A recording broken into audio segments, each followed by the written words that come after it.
walk down the teams that are interested in Brady as you and I are sitting here right now, Albert Breer. Yeah, and I don't know that the market is all that hot.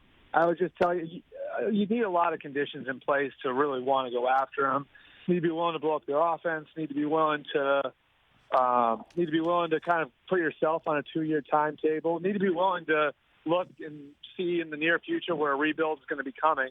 And you need to be willing to put talent around them. So, I think there's a limited number of teams that are interested. The Patriots are interested in bringing him back. The Titans are interested, but they're also interested in their own quarterback, Ryan Tannehill, who they're going to have to make a decision on over the next week. And then, the Raiders and the Chargers will also kick the tires on it. I know they're investigating the possibility of it, what it would take, et cetera, et cetera. So, those are the 4 teams that I'd sort of put in the group right now. We always have a surprise. I mean, people don't remember this, but the Broncos sort of came out of nowhere on Peyton Manning in 2012. So there's probably someone lurking out there, but those are the 4 teams I put in front right now. What about the 49ers, Albert? Is there any smoke at all? I mean, I talked to several people in that organization, and I just tell you, I did not sense that there was a great chance that it's going to happen. Now, maybe something changes. I don't know.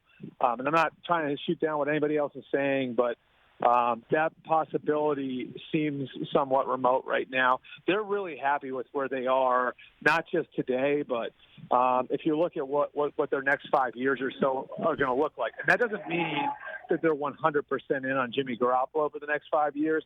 I actually think Jimmy Garoppolo could be on the clock this year because, Kirk Cousins is going to be a free agent next year.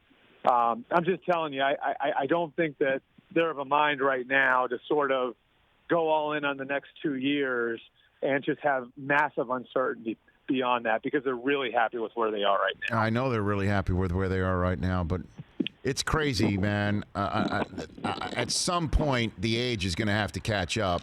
But at some point, we also need to stop saying how old the man is, too, that he is still Tom Brady. And, he could take any team that's close and put him over the top. So why not the team that was 7 minutes away? He's still, he's still a good player. I mean, I think a lot of the stuff that went wrong last year was based on what was around him. The Patriots got old in a lot of spots at the end of last year, and that sort of brings up an internal debate in New England with that organization where they're asking themselves, with so much age on defense, some age on offense too. Edelman's 34. Do we need to blow it up right now? And if you're going to blow it up, then you're not bringing it back. So. I think certainly he can still play, and he can certainly be that guy for some team.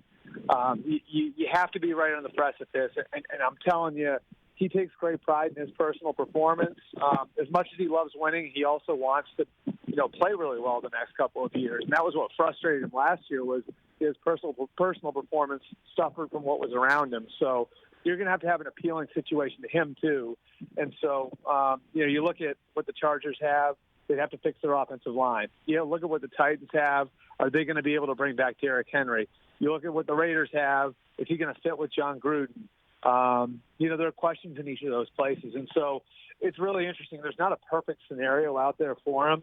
And I've been saying this since December, Rich.